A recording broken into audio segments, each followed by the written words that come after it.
Hey everybody, welcome to Campus Comics Cast, coming to you from Carbondale, Illinois, with special guests from the Campus Comics crew. And now, here's your host, the man with the previews in hand, Mike No.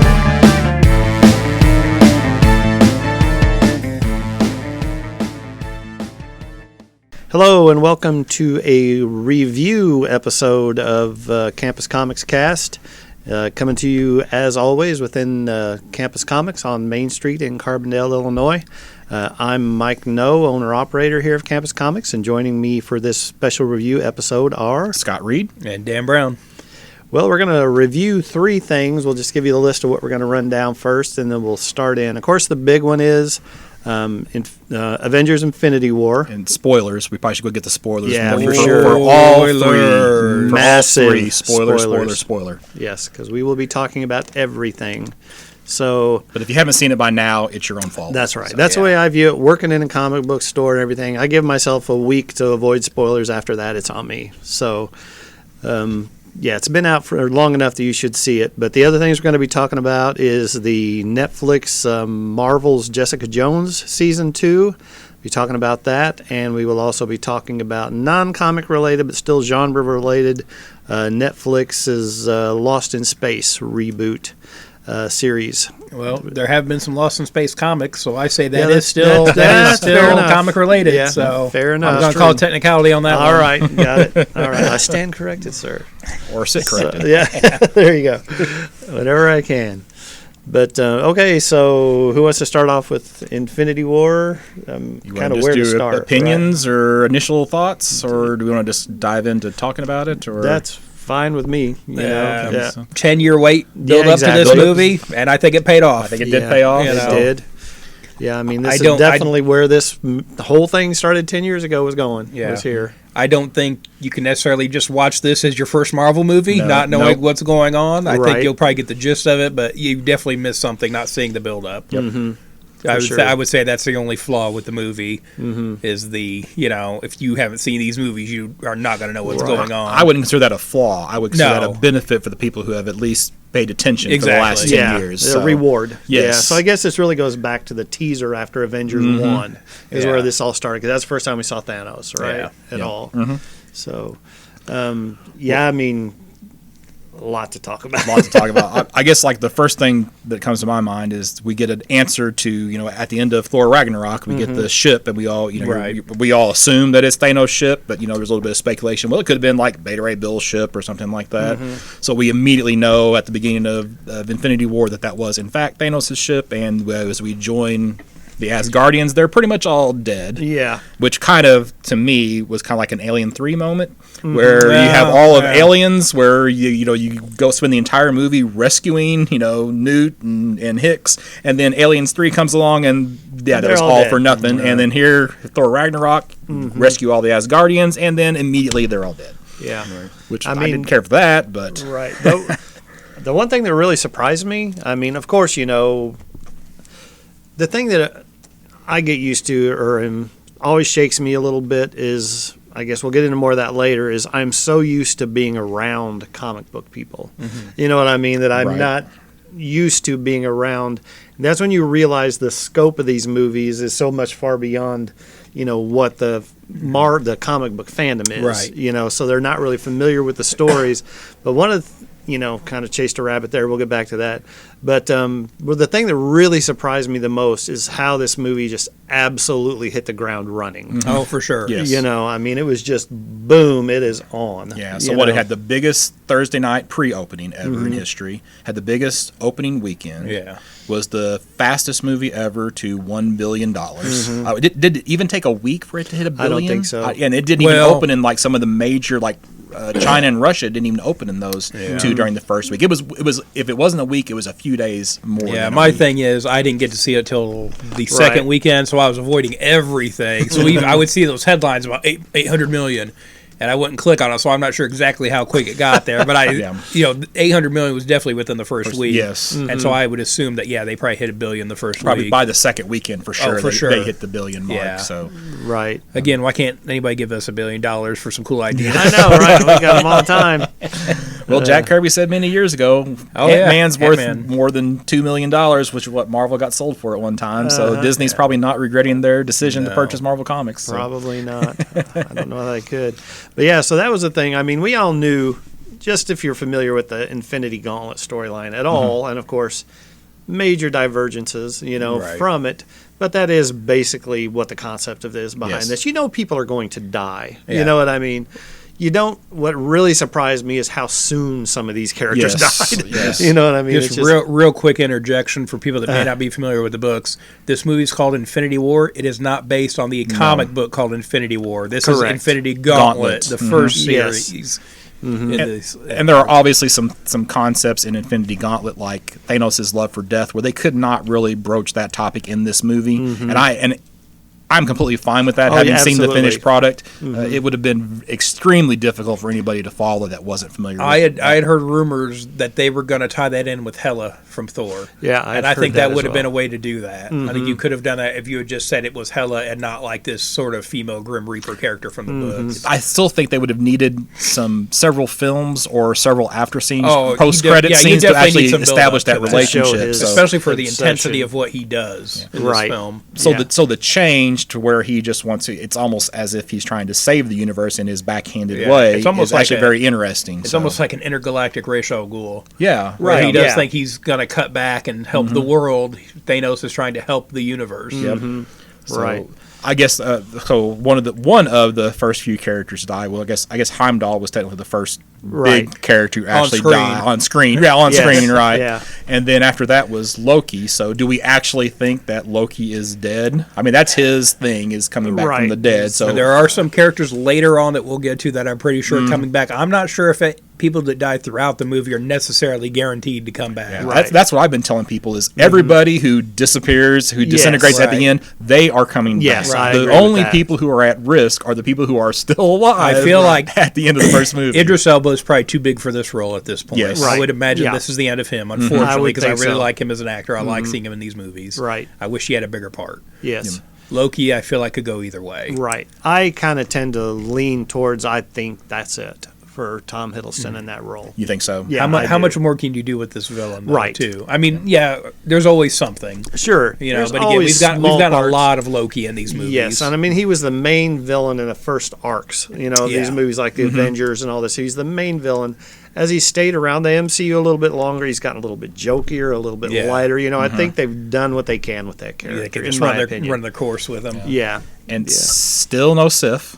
Right. Still no Sith. Still no Sif. Is that because she's making that TV show? Does anybody know? Well, they didn't who even talk knows? about her. Yeah. You know what I mean? They, It's yeah, they not don't even a mention her or reference. anything. Did they say anything in Ragnarok about where she was? No, I don't Really? recall. I thought there was something, but maybe not. No. Yeah, not that I remember. Huh. Now, did you take it to understand that there were actually two Asgardian ships?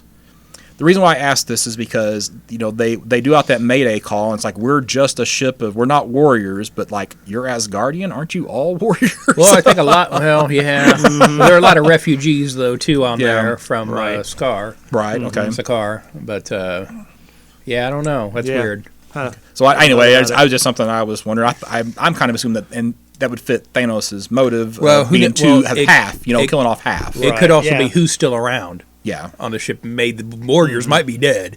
You know, they would have been on the front line of Thanos boarding the okay. ship, so it could be all those warriors are gone, and these are Right. That's the family women and children left. Okay, that's true too. So that was another MIA character based on, I thought, but I guess the assumption's always going to be they died on the Asgardian ship or Right. whatever, like Korg. Yeah, for sure. yeah. From Ragnarok. I expected to see him, but I Yeah. guess we just have to assume he died off screen. Well, there might have been some rubble laying around that ship. You never know.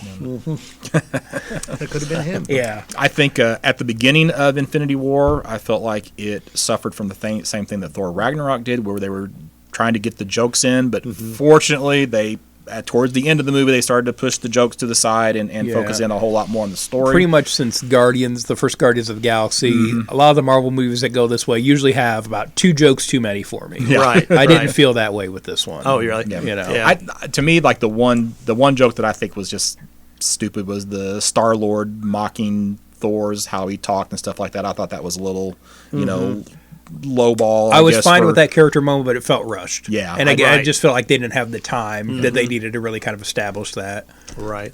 And I think, too, again, the jokes didn't bother me. Like Dan, I exactly feel the same way. Just a few too many jokes, Yep. but not as bad. But the thing that they did do on this one is you can get away with a lot of jokes, and they do, but don't ever make Thanos funny. Right. No. You know what I mean? Yeah. That He can't big, be- he can't heavy be- yeah. villain. He can't be flying around in a helicopter. In those. No, No. exactly. You cannot be doing that. So they got that right. Yes. You know, And I was extremely concerned. My biggest concern going into this movie was how was Thanos going to be portrayed, because I thought he was going to be an extremely difficult character to bring to the screen, and they 100% nailed this character. Yes. I think the essence of the character is completely there, and Josh Brolin did an outstanding job, either with stop motion or voice acting, on it, because obviously he's primarily CGI, but 100% nailed the character. Yeah. I agree. Even though the motivation was changed, like we said, with his, from the Infinity Gauntlet was his obsession with death and actually trying to prove himself Right. worthy of death.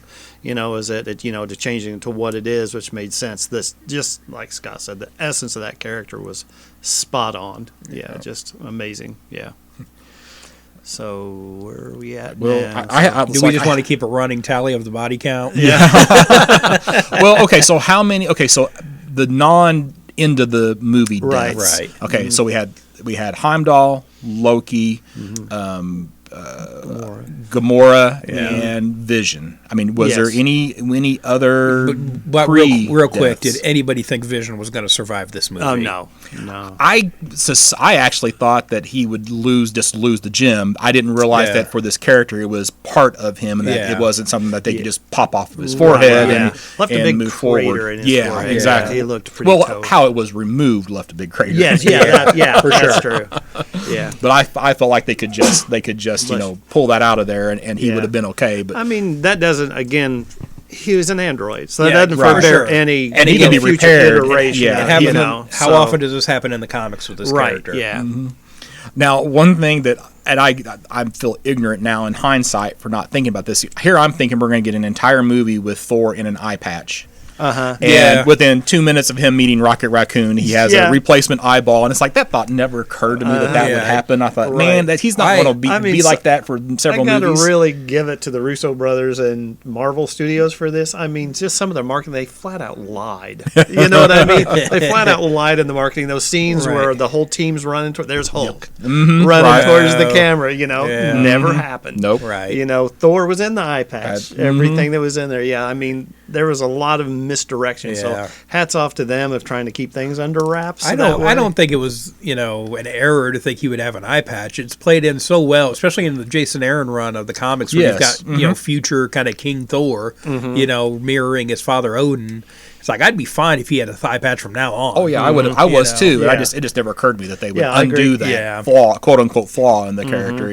That quickly. Right. Right. But it was a different colored eye, wasn't it? Yeah, there I was think something it weird was. about yeah, this. of course, Yeah. and they played the jokes of it not being, focusing and stuff like Right. that for a little bit. But and of course, I would have cleaned that first. Right. Was that made by the guy in Blade Runner, I guess? Is that where that eye came from? Maybe I don't Blade know. Runner MCU? Oh. Well, okay, so Captain America is obviously my favorite Marvel hero, and of course, you have that big scene, and I hate to say this, but like sometimes Thanos' power level was at different levels during this show, and regardless of even Thanos not at his strongest, Cap cannot physically resist Thanos as he does. Now I understand that's a pivotal point. They're trying to Right. put some emphasis on that character, but he is not holding back Thanos even for a second. Yeah. I think Was he hitting him or was he hitting the shields? He was Thanos. I'm trying to remember the specific of it. Basically Cap just was put up his shield just to either I can't remember block a punch or Thanos is going to Right. grab it, and he's he's getting pushed back, Yeah. but he couldn't hold his Right. own against Thanos, Right. but yeah. I think some of that too. Like you said, Thanos' power level was all over the place in it. But I think kind of is in line a little bit with the Infinity Gauntlet books that we're talking about, because a lot of what, in those books, I don't want to spoil a whole lot there in case somebody wants to read it, but what ends up being Thanos' undoing is his lack of confidence in himself, to some degree. So it's almost like, did Thanos know what to do with it? You know what I mean? I don't know. Maybe I'm reading too much into it, I see it like I think in Infinity Gauntlet, it's more it's almost like he wants to give his opponent a chance. Mm-hmm. So it's like, if I remember right, so Mephisto basically convinces him to not use one of the gems or the full power of the gems to make it interesting, more sporting or whatever. So it kind of, so it was just a little bit different. I felt in that. So yeah, and I did think for a second there that we were going to have something with the Collector and the Grandmaster in there. You know what I mean? A little bit of Collector, but no Grandmaster. Yeah, so yeah, and that would have tied back to Thanos quest. Yeah, right.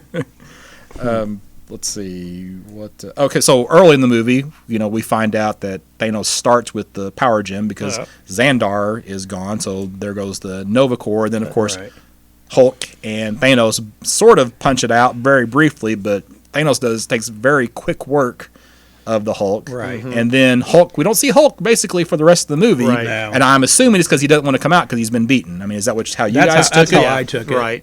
Yep. I agree. I was really jumping ahead. I was really hoping there for a minute towards the end when Banner is in the Hulkbuster armor that he would Hulk out and have chunks of the Hulkbuster armor on him and fight like that. I'm really hoping they do that in the next one because I would be pumped for that. That would be really cool. Yeah. One of the things that I did like just in the overall spirit of the movie is I did appreciate, especially if you go back, to Iron Man 1 and how they seem to be a little bit more concerned with keeping it more grounded and realistic.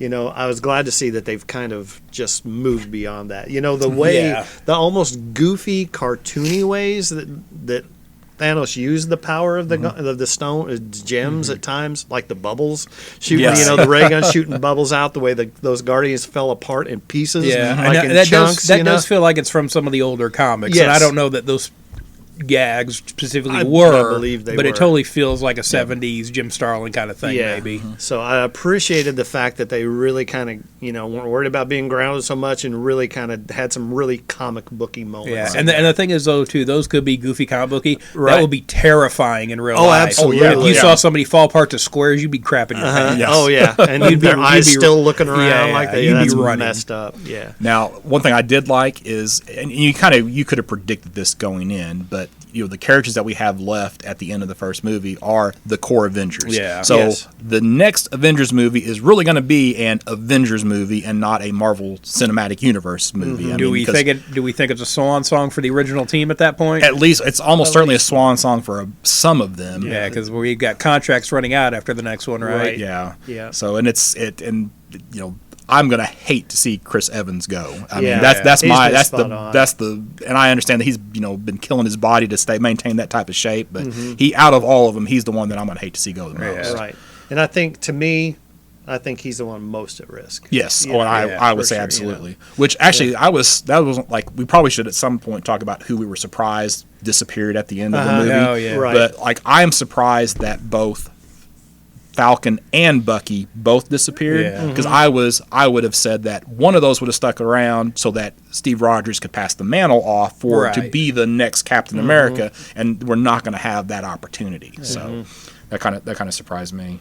Right. I had a buddy of mine that I went and saw this with. We had a conversation driving back. It's like, out of all the Guardians, the one that was left was Rocket Raccoon. Right. Why do you guys think that Rocket Raccoon was the one that survived out of all the Guardians? Because you don't kill the dog. I think from a story point of view, I already knew going into this. I had coworkers the week I hadn't seen it. I had people saying they had cried at the end of this movie, so I knew people died. Right. Rocket is an animal. It's too lovable of a character. I think you would have had outrage if he died. Okay. Right. It's the same thing where they don't kill a dog in a movie. People flip out. Or you got John Wick. Yeah. You know what I mean? Right. And I think, you already have a little bit of that with Groot, I think. And, right. They already, had taken out Groot. So. Well, we were speculating, and it's like one of us, I can't even remember now who thought what, but maybe Thanos was basically implying to him that he wasn't alive, so he's just a creation. Well, here's the thing: how much of this was Thanos targeting specific people, and how much of this is just random 50-50? half. Boom. Yeah. And then it was my buddy who said, well, maybe it's because he's the only one of his kind. That's why he was the one that was left alive. So, but then I thought, well, then wouldn't Star-Lord still be around? Because he's kind of really the only celestial human combo left around. This is old news by now, but has everyone heard what Groot's last words were? James Gunn came out and said what he said translates to calling Rocket Dad. Oh. He says Dad to Rocket as he fades away. Yeah, I saw that article, but for some reason I never clicked on it. James Gunn I reveals the last words of whatever. Yeah. Okay. Interesting. To me, I think it's kind of silly that they, and I know it's played off well for laughs, but Groot coming back as basically and then maturing as a child instead of if he was, then it's not really Groot anymore, it's a new Groot. Right. It seems like he shouldn't come back as a child, or at least with a child personality. Right. I tell you what, though, when they were making Thor's new axe hammer, Yeah. whatever you want to call it, when he reached his arm out and became the handle, that was super cool. I really like that. And I got to thinking, like, we were looking at that merchandise on a previous episode of, Thor statues and stuff with the hammer, and I was looking at it. I guess I just didn't pick up on that it's a real, tree-looking limb for the handle. Yeah, that's pretty cool.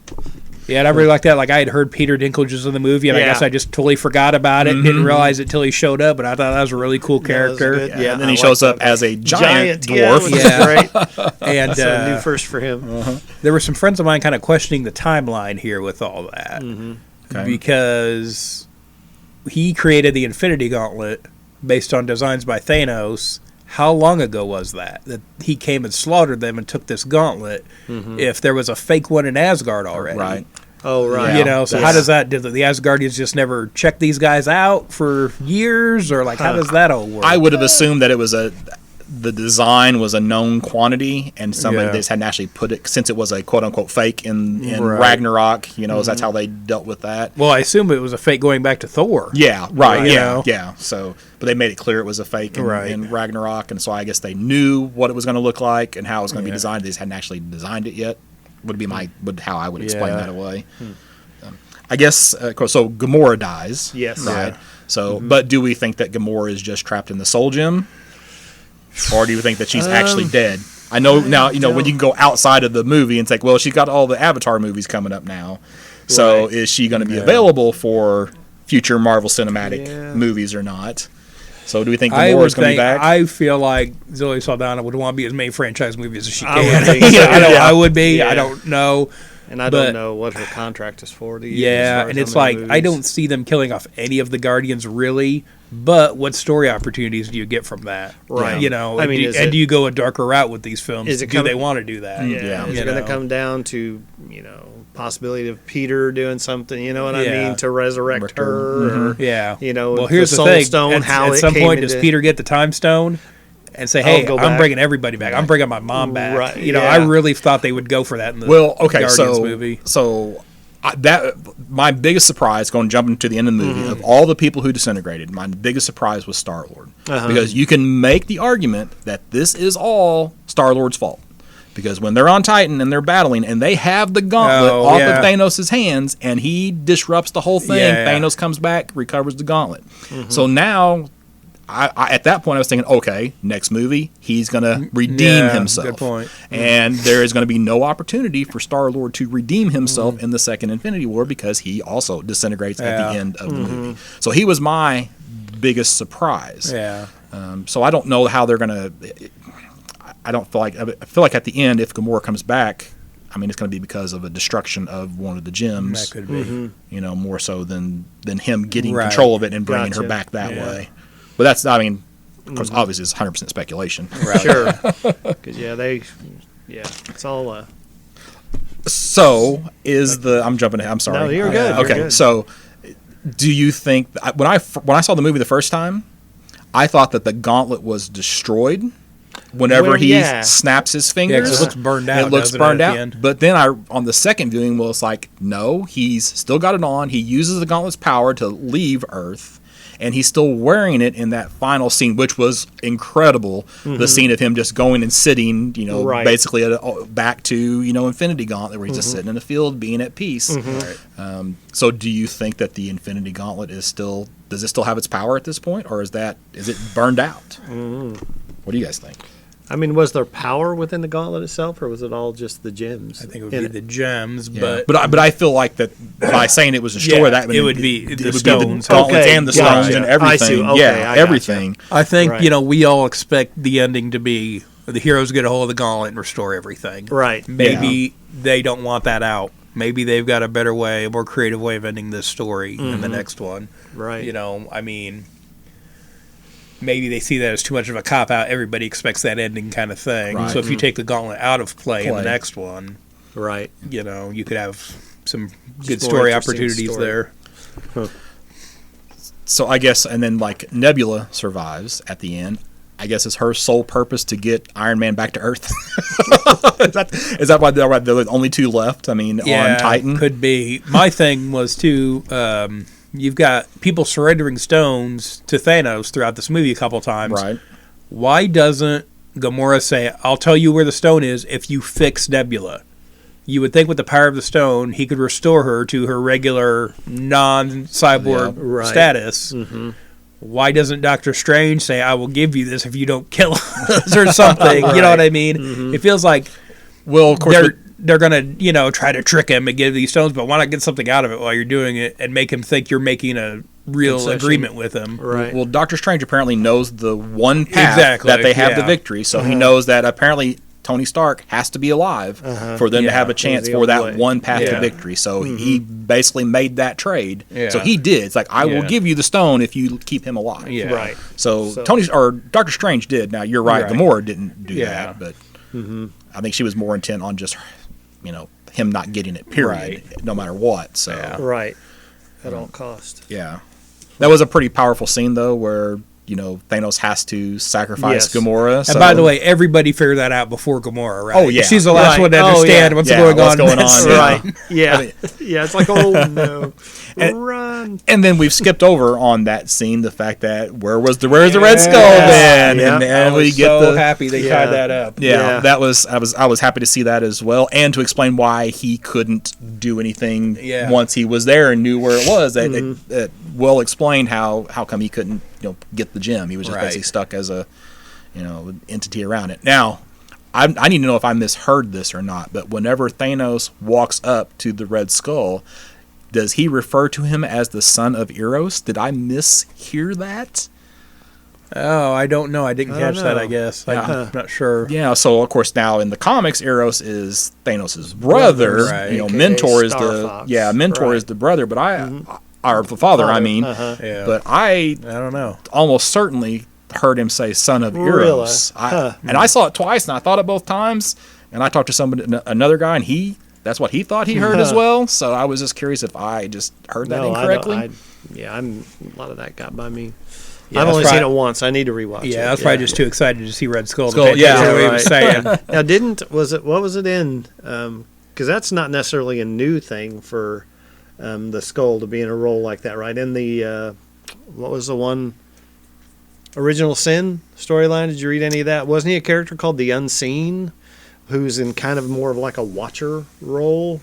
I don't remember that. I can't remember. Yeah, I think there was. So it's kind of like that was kind of a nod, I think, to a storyline. Yeah, it seems like Skull does get in the habit of biting off more than he could chew. Right. And ends up in bad situations like that. Right. Things where he's over his head. But it kind of seemed like that was a kind of a nod to a Marvel storyline. It was nice seeing him, though. I just assumed we were never going to see that character again, especially when Hugo Weaving said he had no desire to come back. And that wasn't him. I mean, wasn't. Okay. It wasn't him. No. It sounded like him. It was very convincing. A guy that sounds like him, I think. I haven't, double checked this or whatever, but somebody told me it's a guy from Walking Dead that was on there. I cannot think of the character's name right now, but I think he's one of the scouts from the town that finds them a couple seasons ago, and I'm totally blanking on the character's name right now, but that's all right. But I thought it was him. It sounds really good, but I don't think it's Hugo Weaving, and I had seen nothing but interviews where he just said he had no interest in it. I thought he had signed on for that a little bit. 3 movies, but had no interest in coming back. But he'll do Megatron till he croaks. So whatever. Right. Yeah. I've decided that I wish that they would have kept Edward Norton on as the Hulk, because I am not enjoying Mark Ruffalo as Bruce Banner at all. Yeah, and Thor, I thought he was awful in Thor Ragnarok, and he was absolutely no better in Infinity War. He acts like he's confused all the time. That's his thing. Right. It's like, what's going on? Why am I here? Who are you? Why is this not working? Why is this not? Yeah, exactly. I just don't care for his portrayal of Bruce Banner. Didn't come off as one of the greater intellects on the earth. No, not at all. So it's like, they could recast him, and I would be okay with that, because he's just been confused since the first Avengers movie. You know, I like Ruffalo in the role. My thing with this, and you get a lot of this at the end, is he's in the Hulkbuster armor for the big fight at the end. You keep getting these shots though of him without the helmet on. And so it's a floating head in a CGI outfit. And it looks pretty janky. Yeah, so did Don Cheadle, the War Machine armor. I didn't notice it as much in the Don Cheadle, but I really noticed Ruffalo in the Hulkbuster. We had the same thing with Cyborg in Justice League. Right. And I'm just like, how much money are we dropping on the CG? Like, Thanos looks amazing. Right. And why didn't they leave Bruce Banner to help Shuri and put like a Dora Milaje in the armor, who would have been a whole heck of a lot more effective as a fighter than what Bruce Banner would have been as a fighter. Right, tripping over everything. Exactly. It was a little silly, I thought. Yeah. I did like whenever the Guardians of the Galaxy finally meet up with Tony Stark, you get that Marvel misunderstanding, and the good guys are fighting each other. Like so I did like that homage to early Marvel comics. So I said that my biggest surprise at the end of the movie dying was Star-Lord, because he can't redeem himself. I mean, of the characters who the half that disappear, disintegrate at the end, were there ones that surprised you the most? I don't think there's none that really surprised me. What surprised me the most is that all the core original Avengers, none of them did. But so we have an Avengers movie. Yeah, right. Yeah, because I really thought for sure, since they were splitting this up into two movies, not really whatever, right, that we would definitely get a movie with the B Team Avengers, which we're not getting now apparently. So I thought that would definitely be like a cost-saving kind of measure they would take. Well, from a purely jaded standpoint, since we know that for some of the core Avengers, it's their last one, or you almost had to get them in for one more. So I didn't really think that B Team Avengers was going to happen for Infinity War. Right. So but none of them were surprised. Not really. I think a lot of people were surprised by Black Panther, but to me it's like that made Black Panther, all the Guardians, that made a whole lot of sense. They're working on their own movies coming up. Right. Strange is working on his next movie. That's the thing though too. It's like, this is something I was talking to my coworkers that aren't necessarily into comics. Exactly. These guys all have movies coming out, and you know it. Those movies aren't canceled now because they died in Infinity War. Yeah. All these guys are coming back. Yeah, that's exactly what I was talking about right at the top of the podcast, like saying, I'm used to being around comic book people. You know what I mean? Yeah. You're used to being around comics people, or people that follow even these movies more closely, and the movies that are in development. Right. Because, the reaction around me in the theater, is just like, like I said, I was surrounded by people I don't know. You know what I mean? Because I ended up going by myself in a packed theater. And like whenever it ended with just Thanos sitting there looking over that idyllic scenery, they're like, "What?" They didn't realize this was the first part of a story. They didn't. They're all upset about all this stuff. It's just like, people, Guardians 3 is already in development. And Black Mario, Panther 2 is already happening. I was a little disappointed we didn't get to be continued on the screen. Yeah, I know it's an old school kind of thing. Yeah, it said Thanos will return. Well, but you get in your post-credit scene with Captain Marvel, it's like, Furious, we're calling in the big gun or whatever. So that to me is an implication that it's the story is to be continued. So do you think Fury's done? Do we know about if that happening? He won't be in. If anybody who will be back for the end of the second movie, and probably after the victory, so they'll probably just be, I would assume for the most part, just shown in a pan around or something like that. Would be my assumption. I don't know. Like, is he supposed to be in Captain Marvel, right? But not. That's it's in the 90s. Yeah. Yeah. So. But like, I don't know, because like, again, that's the thing. He signed on to X amount of movies, but he's sat out so many of them now. Yeah. You know. Because supposedly that's it. Like, their relationship starts back in the 90s. They got both eyes and all that stuff. Right. Yeah, and of course you get Jude Law as Marvel, and then we get Carol Danvers coming along, and And And then Wolverine shows up and cuts out Nick Fury's eye. one blade. I don't know about who I was surprised to see go at the end, but I was surprised by how good Tom Holland's death scene was. Oh yeah, and I got to think people that said they were crying. My guess is that's what it was. Was him saying I don't want to go. That was the one that was dragged out the longest. Yeah, for sure. So that was probably like my least impressive of the ones to go. Now I guess there were people gasping whenever Black Panther disintegrates. Some people were probably there because of Black Panther. Oh yeah. And I don't know. I mean, maybe what I was surprised about overall about the movie was the lack of introduction of new characters other than the Black Order. Yeah. You know what I mean? You had That's the a good four, thing, though. and they're Yeah. I agree. But I'm just saying, I thought we'd see one or two new people. And the other thing it was a huge movie. Don't get me wrong, it was massive. But after you hear all this build up in this building, there's going to be like 70 some odd Marvel characters in there. But I'm sure they're all counting the.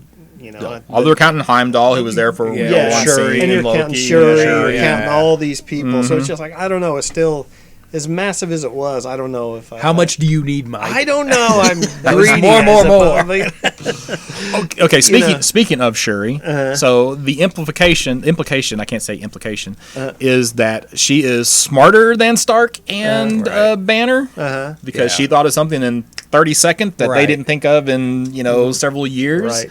I guess they're setting her up to replace to be the smart one for the post Avengers 2 to be the replace the Tony Stark. I know there's some rumors going around too of what they do in Spider-Man: Homecoming, where Stark is kind of grooming him, and it's like and giving him that iron spider suit. Do you take out Tony Stark and now Peter Parker is your scientific whiz for the team? So I don't know.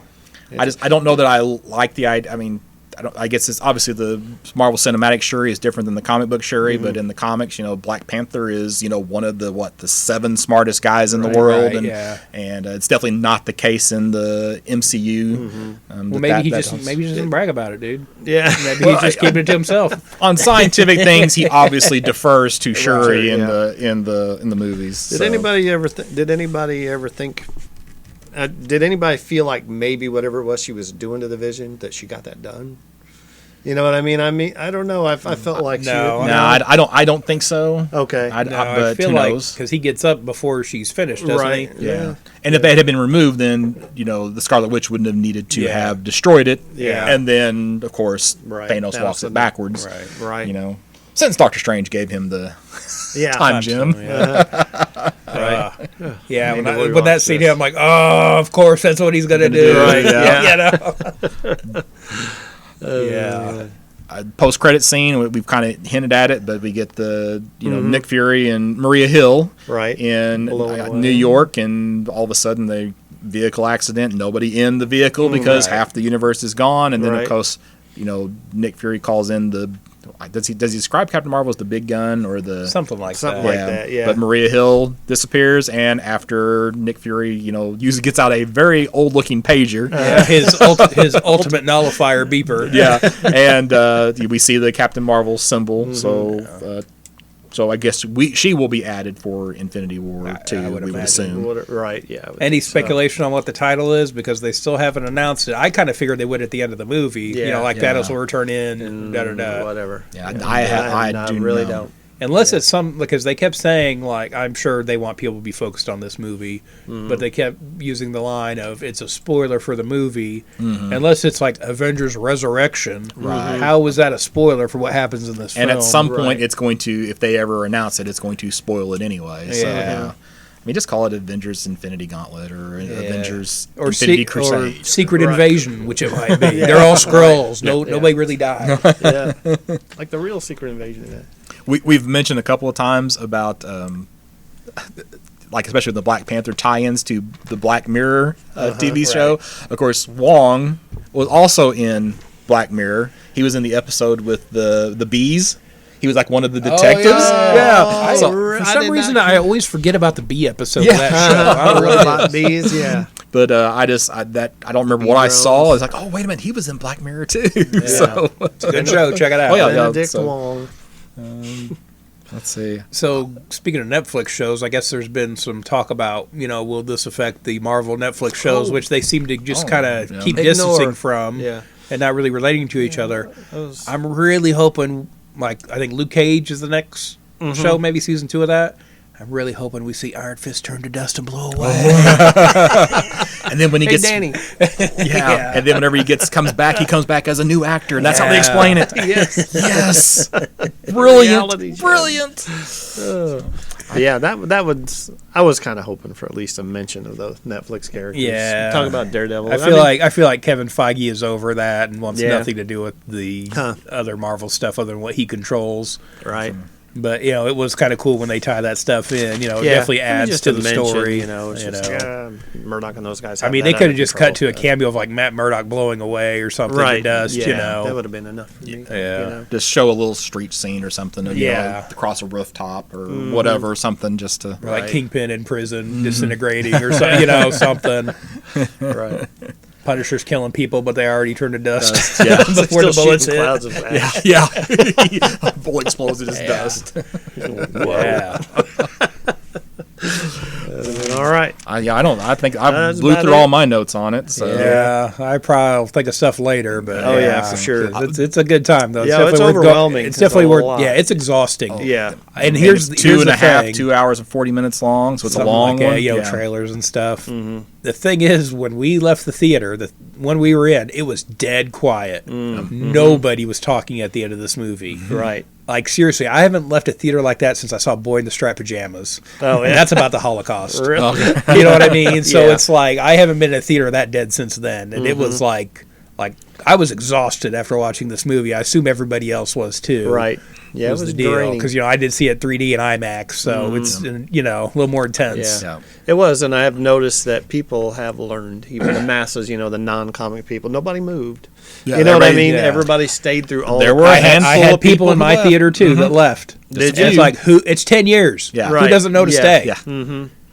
Right. I guess they But figure they can just watch it on YouTube or whatever. Yeah, that they're could on, be. So, Yeah. who knows? I'm not going to wait through all this. Well, they need to go to the bathroom really bad. Right. Yeah. That too. But I knew going in. That was the only thing I did look up is how many post-credit scenes there are. Yeah, I wanted somebody at work did tell me there was just one. I do that when the credits first roll. I jump on how many. Oh, okay. And that way, because I don't look at it before, but it's like I want to know, verify that there is one. Because I did get up and leave like during Deadpool, not expecting there to be a post-credit scene, even though it was a silly one. Right. But I did leave during Deadpool and missed There that are one. other genre movies we'll do that with, where somebody will get on their phone real quick and see if there's a post credits. Like, are we waiting around for anything or not? Or we just, we were embarrassing ourselves here, just sitting here as they're waiting to clean up. I tell you what, though, if you went and saw Kong Skull Island, you better have stayed because that was a great post credit That was scene in that movie. Yeah.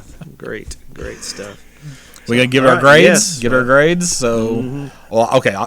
I give it a very fine, which is like an 8.0. I think. I think one thing about this movie, as great as it was, that if the second one falls flat, that's going to lessen the value of this one. So I can't see him not sticking the landing after this. I think so as well.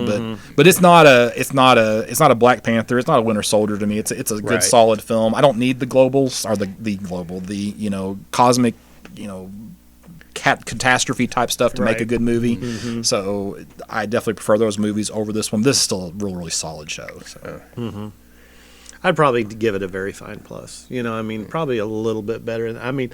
I think just as a movie and everything like that. I mean, the Russo brothers have been amazing in everything that they've directed, and to make a movie of this scope and not have it feel bogged down and muddled and confusing. You know what I mean? I like the way they kind of divide and conquer. You know what I mean? So I just think I'll give it a VF plus, which would be like, what, a 9? Sounds like 8.5. 8.5, yeah. 8.5. So I'd give it that just because I was impressed with it, with the movie itself and the way it delivered and the way it was easy to follow, even as huge as it was.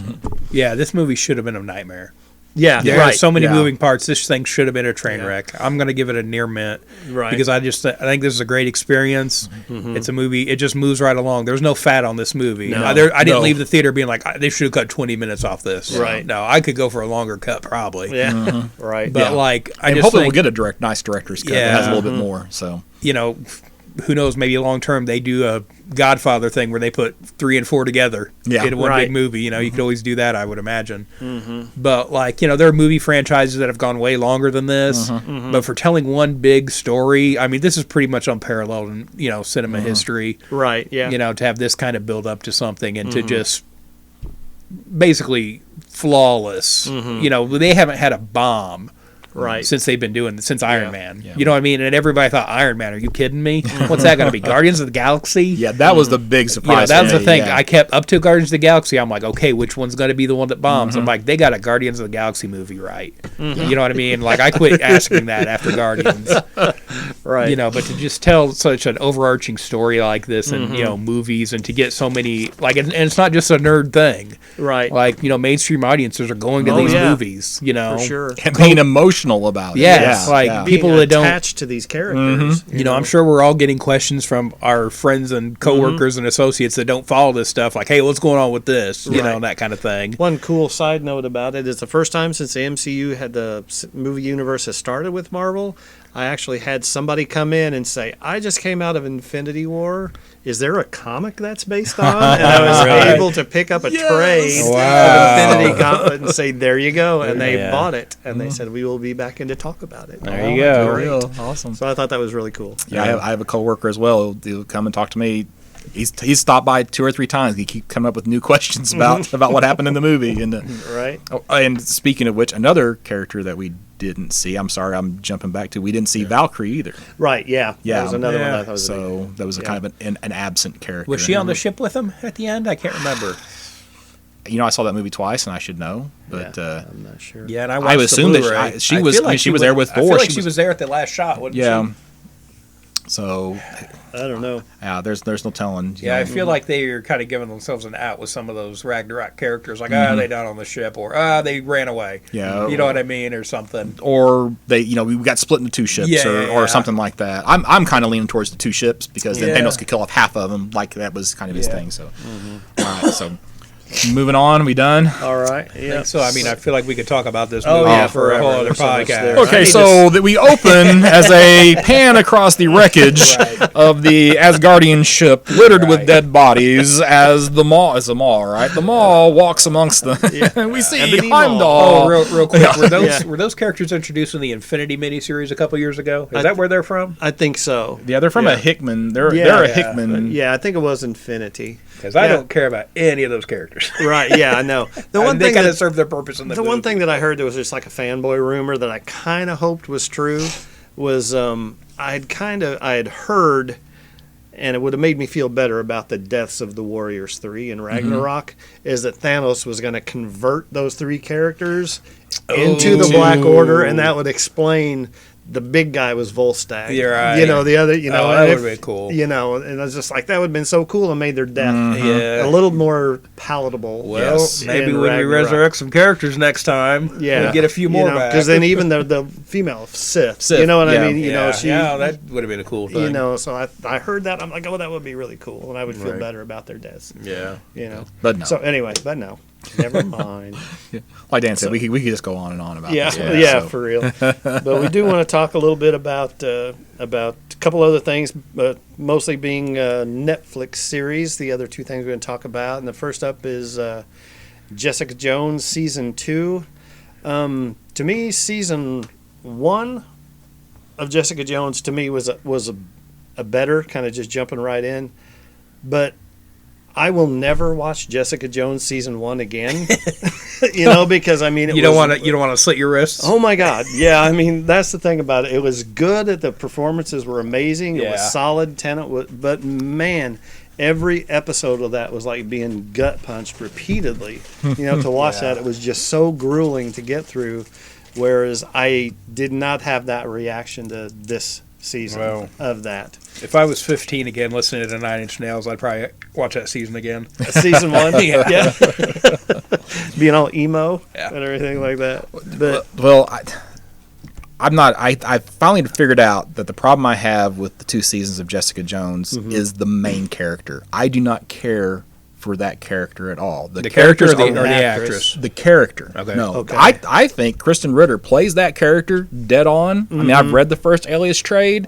I think that she does a spot on Jessica Jones, but I just don't care for the character. I think the characters that are around her are a whole lot more interesting than the Jessica Jones character. Right. And for that reason, I've just not been a super big fan. When I think about going back and watching season 1, it would be to see David Tennant as Purple Man, not to watch Jessica Jones. Right. And I'm more interested in the backstory of her mother and stuff like that in season 2 than I am with anything that's going on with Jessica Jones directly. So that's, Right. at least for me, that's, Yeah. because Kristen Ritter, like I said, she's spot on. I mean, Right, and I have not read any of that, so I have no feeling, about that character and her portrayal of it. I think she does a good job, but that's all I know of that Yeah, character. and I've read a little bit of Bendis' Avengers run, and she's in some of that. But yeah, I've never read Alias. At that point, though, I mean, in the Avengers run, she's married to Luke Cage at that point. So that's in Alias. That predates the whole Luke Cage thing. So she's really a different character in the Bendis run of Avengers. So right, because they actually have a kid, right? By the yeah, time that, and Squirrel Girl as a babysitter. yeah, that's right. Yeah, but I know you haven't completely finished it, right? Yeah, I think I got 3 episodes left. Right. But I really like it. I feel like about the point the first season kind of dips and kind of drags, they bring in the new element right to that story, and it really kept my attention. Mm-hmm. Yeah, just because I haven't finished it doesn't mean it's an indictment of the show. I just got other things going on. I'm definitely getting back to this and finishing it. right. But yeah, about the time, spoilers, about the time the mom comes into the story is Yes. really the point in the first season probably where I'd be like, okay, we'll watch this because we're watching it. We want Right. to finish. It's going to have a good ending. Mm-hmm. So that really kind of kept my attention throughout that. Right. Really kind of gave a shot in the arm to that story. Mm-hmm. So yeah, that's like I said, that's where it got like first season struggled for the first few episodes, and then it picked up once we really get into Purple Man, and then Jessica Jones season 2 picked up when we start to get into the backstory. Of course, we learned the origin of the jacket. Right, which was a very important thing. I tell you what, that's a pet peeve of mine in like genre stuff lately. It's like the last 10, 15 years. Mm-hmm. I don't need an origin story for every little thing. Mm-hmm. Sometimes a jacket's just a jacket. Right. Who cares? This ain't Indiana Jones' hat. It's like, ugh. Right. Not every little thing needs a backstory. Right. Well, I'm gonna explain how little I apparently paid attention to season 1. So when Netflix, the day season 2 of Jessica Jones comes out, I jump on Netflix and I start watching. Just hit play, and we get a scene with Carrie Ann Moss talking about how she hasn't worked with her for a while, blah blah blah. I'm about 20 minutes in, and somebody comes in saying we need help finding this cheerleader. I'm like, wait a second. So I watched at least 20 minutes of the first episode of season 1 before I even realized that I wasn't not watching season 2. It was just a really long recap. Yeah, and it fit right in. I mean, it's like that first episode, the first 20 minutes could have been The second season. It's like, Right. okay, she's going back to Carrie Ann Moss. Yeah. 'Cause I had forgotten that Carrie Ann Moss was in the first episode of season 1. So. Well, I'll tell you what, though, I think the real payoff here is we get a cinematic universe version of The Wizard. Right. Yeah. Who would have thought we'd Yeah. ever see the Wizard in I know. any form? It's crazy. Yeah, but I mean, it's kind of unique. I did kind of like that. I think the backstory is interesting. And Jessica Jones is one of the more interesting parts. Yeah, because my whole thing was like when I heard the concept for the season, I'm like, how long are we going to drag this out? Right. You know what I mean? Like, are we just going to keep going back to this well of like her troubled past and the Right. trauma? But it's like, no, this is really engaging. Yeah, and building They the story really get it behind right. that, and getting into the Yeah. program, how she got how she was, and there's others out there, which I found interesting. Yeah, and they spent a lot of time on Patsy Walker. And, And I like the character development of her assistant, whose name I can't remember. Oh, yeah. I can't remember his name either. He's but- not the Weekend. No. Yeah, right. No. But and I had a thought and I lost it.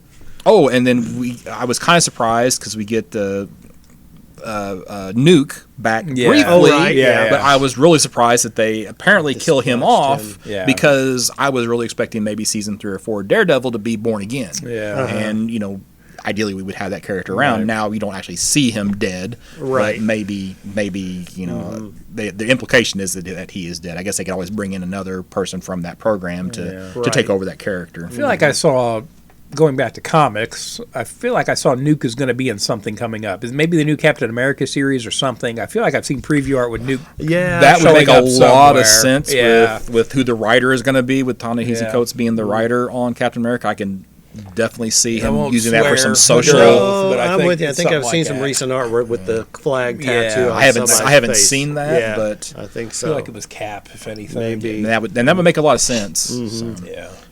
I don't really have anything else to say about Right, I Jessica really Jones. don't either. I mean, it's solid. I did enjoy it more than the first season, just because it's probably technically not as good, you know, but it was more watchable to me because, you know, it wasn't just as grueling. You know what I mean? And there was a little bit Yeah. more interesting to me. You know, it's just like the PTSD and the depression. I mean, don't get me wrong. Jessica Jones is not, you know, happy-go-lucky in this, Yeah, and she and still not drinks every- her problems. Yeah, away. not That's everything fine. needs to be. Right. No, and that's absolutely fine. But it wasn't just constant depression and, you Right. know, and just more and then all that stuff. And then the side story, you know, well, not really the side story, but the part of Patsy developing Yeah. her or Trish in this, you know, Yeah. Walker, Yeah. who we know, if you're a comic person, Yeah. becomes Hellcat, character named that, to kind of give her a little bit of a backstory, you know, see that her making that transition was interesting. Like you said, the thing with the bad PI guy, you know what I mean? Yeah. The smarmy PI guy, and then hiring her guy away from her. I thought it was solid and entertaining. And Is the everything. assistant's name Malcolm? Malcolm? Okay, That's yeah, it, Mal. Malcolm. Yeah, Yeah.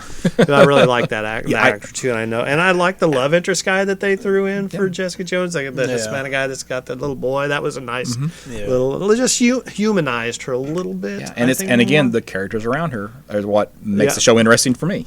Gotcha. Yeah, Just fair enough. a side note, pet peeve kind of thing is whenever I see like a painter in a movie and there's a love scene in paint, that's never a good idea, folks. Yeah. It's not practical. Are you speaking from experience? The cleanup is going to be more than it's worth. Let's just throw that out there. Don't think that's a romantic, fun thing to do. Right? Yeah. I mean, practically, you should probably be using egg tempera paints, and eventually, egg is going to smell. So think it through before you do something like that. Okay. Grade it. Grade it. I I got a very good plus. fine. Yeah, I got a very give it good plus, fine. which is about like a 5. Yeah, so. I'll say Yeah. fine, just because I haven't finished it yet. I don't know how the ending is. I imagine I would think it's good. I would hope so. It definitely, so far, has kept my attention better than the first season has. And Right. So we'll see. And the episode where Tennant does show up, of course, was a highlight. Yeah, of that. You know, yeah. it was like she's just tormented by him, and he's fantastic in the Oh, few yeah. scenes he has. You know, so It's still, to me, nowhere near, Daredevil or the Punisher. no. But it's No. definitely better than Iron Fist Yes. and, Right. and Defenders. It's about the same as Luke Cage to me. Yeah. So, probably I'll give you that. yeah. Yeah, I'm looking. I kind of hope there would be some more Luke Cage in here. Yeah. You know, Yeah, I I like would that like they're to see all. them. Well, kinda when you rewatch episode 1 and she's following Luke Cage again, right. Yeah. But yeah, I don't know. I assume the shows want enough freedom to do their own thing with the characters and stuff. But these guys all live within 10 blocks of each other. Yeah. It seems Yeah. like. So you Yeah. think they'd run into them down at the corner Yeah, market you or would something. think. You would think so.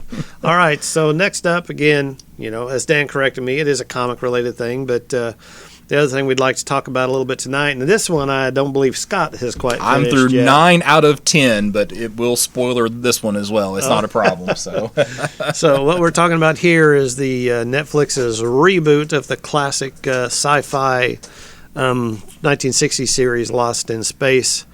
To me, jumping right in, I'm probably the only guy here, just by age, that has any attachment at all to the original material. I don't know if you watched any of it in reruns or I've seen anything. a little bit in reruns, but I don't know that I've ever seen a complete episode of the original Gotcha. series, and I do not have any loyalty to the original series either. So, Right. Well, the original Lost in Space back in, I don't know, the mid 60s, was a part of, TV was dominated, especially sci-fi adventure TV was dominated by Irwin Allen, who did Lost in Space, Voyage to the Bottom of the Sea, Land of the Giants, blah, blah, blah, all this stuff, is all this genre stuff that he did. And I did watch quite a bit of it. I really, really enjoyed this. I mean, I don't know how to get fancy about getting into this, but I really enjoyed the Lost in Space remake. I appreciate the The world building, I liked the fact, to me, again, having a little bit more attachment to the original show, I liked the fact that they kept the bones of the concept of the show. You know, I mean, there were things they didn't throw anything out the window. They actually explained a few things that I kind of wondered as a kid, you know, or even as, you know, growing up and looking back, it's like, I wonder why that is. So I thought they did a really good job. I think, like Dan and I have discussed, it's just like there's nothing really groundbreaking or edgy, you know, like we're used to with the Netflix stuff about it, but it's just good sci-fi adventure. Yeah. And it's quite a bit more family friendly, you know, I mean, I could sit down and watch this, you know, maybe not with teeny tiny kids, you know, or anything like that. But I could watch this with, you know, kids 10 or so like that, maybe I would younger. think so. It's a shame. I mean, they could, I think, literally remove 5 words from the 10 episodes, and this could be TVG or TVPG. Right, yeah. Probably PG, maybe not G just because of the action scenes and Right. stuff, but it And the absolutely could be themes. TVPG. So, yeah. Yeah, there's very little in it, you know, as far as violence, you know, no sexual stuff at all, no, and, you know, just a little bit of language. You Very know what little, I mean? yep. So, either one of you thoughts? Yeah, like I've got no connection to the original show, and the people I used to tweet with on MeTV will probably take offense to this because I know that was part of the lineup. Was the old show? Wasn't it? Was it on the same time as Batman originally? 'Cause I've heard that before. Possibly. Again, I wasn't there, so I don't know. Yeah, But you know, there's that. But yeah, I've never seen an episode of the old show. I really like the old school robot design. right. You know, that was the thing. So iconic, yeah. Yeah, I And saw reused multiple times. Yeah, I think my only other exposure was a model kit you showed me Right, of the yeah. ship with all these lights and stuff. It looked really cool. But like, you know, I never even saw the movie that came out like the late '90s or whatever. You know, but it's like I had no interest in this going in. I saw that trailer they did. I was like, "That's the robot, Right. Like, really? That's what we're doing with this?" And I was like, I wasn't impressed by the trailer because you were going on about it. Yeah, and I checked yeah. it out. I'm like, whatever. You lost But- respect for me? Is that what No, you said? I mean, there'd have to be some, Right. but no. Kidding. But no, like what got me interested in the show was the backlash. Oh, I saw online people were flipping out about this, and it's kind of what I saw with the Orville show on Fox. Was some fans being like, "This is an atrocity! Right. How could you make this? It's terrible." And some people are like, "I love this." And so I'm like, all right, I'll check it out. And I really liked it. Yeah, You know, and again, good. it's not edgy. Not everything needs to be. Exactly. You know, I think, you know, it's almost like Fantastic Four with that. Right. You know, and that's a criticism I hear of that comic in general. Is like, it's not edgy. It's like, it doesn't need to be. Exactly. You know, it needs to be crazy stories, you know, and a family and stuff like that. Right. It doesn't You have to know. be. Not everything has to be high concept. You know Yeah. what I mean? Out there and everything. I know Scott has a lesser opinion. Well, I don't have any loyalty to the original show either. So that in the movie they did several years ago, which you could also watch on Netflix now. Yeah. It was just okay. I mean, it was Yeah. kind of like a sci-fi, but to me the series was just basically a disaster of the week story. Right, It's yeah. kind of what I take it as. It's just a disaster of the week on a different planet. So oh, we have our crash landing. Oh, our ship is flooding. Oh, our daughter is stuck in ice. Oh, we've got this incredibly giant storm we've got to outrace. Oh, Right. we're trapped in a tar pit. It's just every single episode is a new disaster that they have to kind of get out of. So and I'm not I don't care too much for disaster movies. So Right. that to me, it feels like a disaster movie set in a sci-fi universe, and so it just doesn't do a whole lot for me. I think there's to me, it's not the fact that it's not high concept or not mature enough or whatever. It's just I think there's better science fiction out there, a significantly better science for fiction sure. out there. Oh, yeah, there's no doubt. my I can my argue top with show that. right now is like The Expanse on Sci-Fi, and if you're going to get one sci-fi show, that's the sci-fi show that you should probably be watching on TV right now. I mean, the acting's okay. None of the actors really stand out to me at all. So yeah, it's just okay. It's just okay. Right. It's okay. I don't regret having watched it, and I'm going to watch the You don't last want those 10 hours episodes. back, right? Yeah, no, and I'm going to watch the last episode, and if they do a second season, I think they've already greenlighted a second Oh, have they? season. I I don't know. I haven't thought heard that that. I heard that, but it's something that I'm sitting down and watching with my wife, and we still have the 10th episode. That's the reason why I haven't binged it all in a single day, is because we're watching it together. It's something that we both can sit down, and she seems to enjoy it more than I do. Oh, good. So, Well, which wouldn't take a whole lot, Right. Apparently. but whenever Yeah. I said we were on the last episode, she almost sounded disappointed. So Well, that's the thing too. Like as I was going through it, I didn't realize it was only 10. I assumed it was Right. 12 or 13, like a regular Netflix show. It's probably a budget thing, if I had to guess. Yeah. yeah. But what you say about the right. disaster stuff, that's one of the things I really enjoyed about too. it. Where it's just like everything on this planet is trying to kill them. I'm like, Yeah. Jeez, And to come me, on. I guess But- it's maybe sentimentally that's what the show was Yeah. in the 60s. You know what I Okay, mean? It's yeah. just like Star Trek was, just like different thing every week, something bad happening. Well, I do like too where it's a sci-fi show where it's not this is a Class M planet, we're cool, everything's fine when we yeah. land on here. Right, yeah. It is like it's a new environment, it's another planet. How do you survive on this? Was it emeralds raining in that one episode? Yeah, Is that what they're that was just coming out slicing like them up. slicing Well, it was, them? I from the thought it was sky, the or- equivalent of like diamonds or some type Yeah. of metal. yeah, that because was I know they being- said Yeah. the sand was made out of diamonds. Yeah, at one some point. stuff, It may so. even be diamonds. Yeah, Yeah. kinda. They talked and about like the tar pit scene and Yes. that kind of thing. The quicksand, yeah, all that. and they oh, explained that with the sun's, the orbit of the planet is because it's being Yeah. sucked into a black Yeah, hole yeah. by the sun, and that's what's causing all this stuff to change so rapidly. And but yeah. I mean, these 3 episodes were 3 times they had a plan to get off the planet, and then that plan falls through. So they have another plan to get off the planet, and that plan falls Right. through. And then we got finally. So I'm on the one where we apparently because we're down to 1 episode left. So I assume they're getting off because they got to get off because the planet's going to be destroyed. So yeah. But yeah, but no, I liked one of some of the things I liked. Like I said, they kept the bones of the original series. I like the fact that too, I think everybody's seen this. Did you realize that the guy that was the original, that was the Dr. Smith that she killed and took his place? That was Bill Mumy, was Yeah. that actor, and that was the guy Oh, that played yeah, I Will saw that. Robinson on the Yeah, because original series. the thing is too in that scene where they show him taking his ID badges up, you don't see him, and then he turns, and it's like, that's Bill Mumy. yeah, Okay. yeah, it's very Yeah, cool. I did appreciate that. Yeah, so I liked that. That's I the other thing liked- too. Do you feel like there were a lot of Easter eggs to the original show? Because I wouldn't have I- picked up on them, but it seems like there's I think plenty there was of a lot. opportunities. That's why I'm actually watching it again right now. Okay. Just to kind of see if there's anything I missed, because I was being a little bit more critical, going into it and everything. So now this time I'm like, okay, I know I like this. Let's see what I missed. right. And like I said, I like expanding what they did, expanding. Because before, like. The original series was the perfect family and the puritanical morals, and everybody's virtuous and good. And, of course, they're going to knock that down. And that just doesn't play well these days, So they gave these characters more of a backstory and everything. And again, too, we were in, the Cold War at the time that was on. So really what the motivation for at that time was just like not because Earth's become uninhabitable, which I kind of like the way they tied that all up. But it's just the space race. We're going to beat those Ruskies out into space and find a planet. You know what I mean? So that's why that was happening. And then Dr. Smith in the original was just a saboteur paid by one of the competing nations to mess up their mission.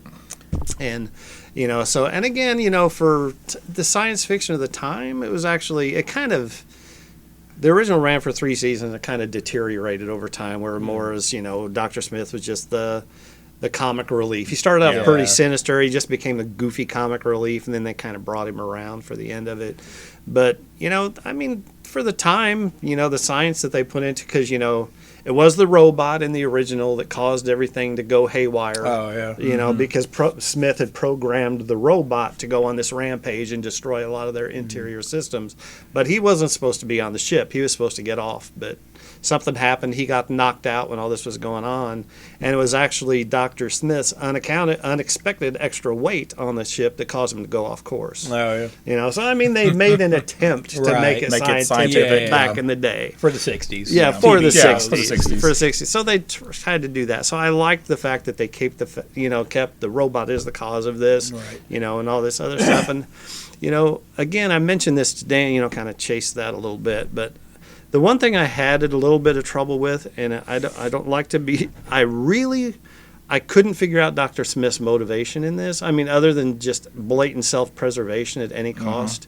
It's just like, and then she's just like, she's doing this stuff. It's just like, why? And she just kind of doesn't seem very good at it. Right. You know, it's like she seems. Yeah, you like think she would be more skilled at manipulating people. Right. I mean, she is still pretty good at it, but Yeah. you assume from her backstory they give you that she's been doing this her entire life. right. Yeah. And know it what I just mean? all seems a little random. And it's just like, I'm going to do this because. But it's bad. again, if she were super skilled at this, they'd all be dead. And Yeah, she'd have right, to ship that's to true. herself with the robot, probably. Yeah, that's true. So, and the other thing is just like I know one of the most divisive things that I've heard about the show is Parker Posey in that role. Not only the character, because like people were like Dr. Smith was weird and caused trouble, but he wasn't a psychotic.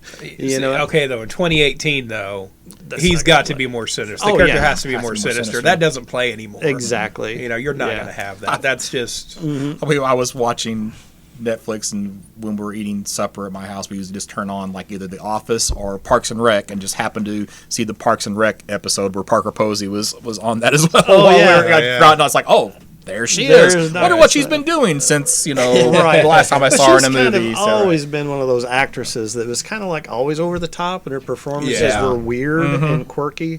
So this follows in that, but I don't know. I just kind of, I'm watching it again too with more of an eye towards that character, because even after watching it first, I couldn't figure out if I liked her in that part or not. yeah, You know what I mean? I understand that. I completely understand what you're saying. And that's You know? when I've heard people talking, that's one of the big criticisms is Yeah. her. It's like, why didn't she was just annoying? Yeah. That's kind of how I was had to Yeah, describe just to the me. way she played it just was really weird. You know what I mean? And there's nothing wrong with that, but it's Right. just like I don't know if I liked the way she did it. You know? what I mean? I liked her in that role. I feel like I think there's a lot of story opportunities there for the future. You know what I mean? And it's like she's an evil character, but like, especially the situation they end up with at the end, it's like you have to have her in a position where they can't just throw her out the airlock. Right. Or You just know what I leave mean? her on the planet. Yeah, Right. you know what I mean. Yeah. Like there's got you have to see why they would keep her around, Yes. kind of thing. Yeah. You know what I mean? Because that was one of the things about the original series. You just kill him, Yeah. the problem will be over. It's like Right. Batman and the Joker. Yes. You know what I mean? It's Yep. just kill the Dr. Smith. He's the whole Right. cause of all these problems. So yeah, but yeah, you got to keep her around. That's a good point. All right. So as far as a grade, it's probably going to make me revise my grade for Infinity War, because there's no way I can put this at the same grade as Infinity War. You know, it's totally different things. Yep. But so, you know, I'll probably put this at a very fine. You know what I mean? But again, that makes me feel like I have to rate Infinity War higher. You know, but can't really compare apples and oranges, I guess. you know. I'm very good plus on this one again. I don't regret having watched it, but I don't know that I'd watch it again. And you know, going back, I think I rated like the Punisher series as like an 8.5 would be fine plus, and it's like I'd probably, if I had to choose between, you know, watching Infinity War or watching the Punisher, if I could only watch one again the rest of my life, I would probably take the Punisher over Infinity War. Well, yeah, it's longer. Well, It's more content. and it's, you know, it's Yeah. I just, you know, I mean, just so, yeah, and it's a complete story. So, Right. but, Yeah. I'd probably go very fine on this. I had very low expectations for this, and so I was really surprised by how good it was, and I enjoyed it. I will, you know, I'll recommend this to people. This will be one of those things where I'll probably get in arguments with people over it from now on. It's a sci-fi thing that seems divisive, and I'm, you know, on one side of it now. So, but I really enjoyed it, and again, I have no attachment to this property.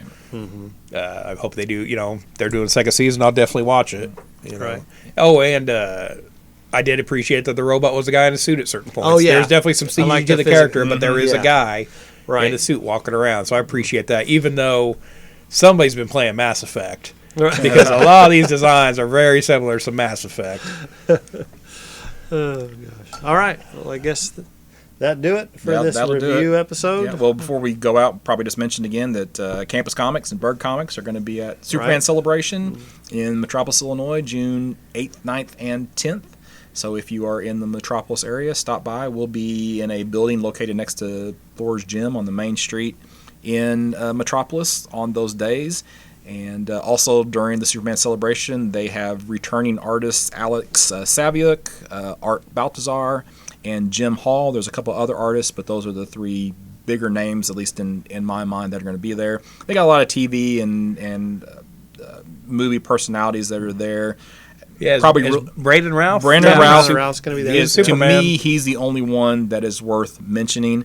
And for whatever reason, even though it's a Superman celebration, like many years ago, and I probably shouldn't take the time to, and I probably told this story on here before, but there was the producer for Superman 2 was there, and in the same building was Carmine Infantino, and there was a line going out this door and around the block for people to talk to the producer of Superman 2.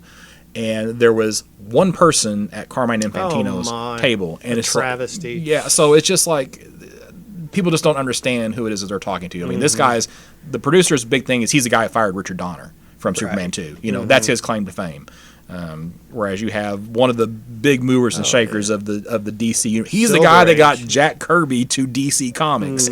So it was. He redesigned. He gave Batman the yellow emblem on his chest. You know, he created Barry Allen. Barry Allen, Showcase 4. So so definitely having said that, I was there that year. I met both of them. Okay. I did try to go up to Carmine Infantino with a bunch of books, and he was too busy. He said 2 against I. So, well, when I was there, I walked straight up to him, got a picture with him, had him sign my book. He was the reason why I started getting a sketchbook at conventions. I left there, and it's like, why did I not get a sketch from him? Because I'm never going to see him anyplace again, and I didn't.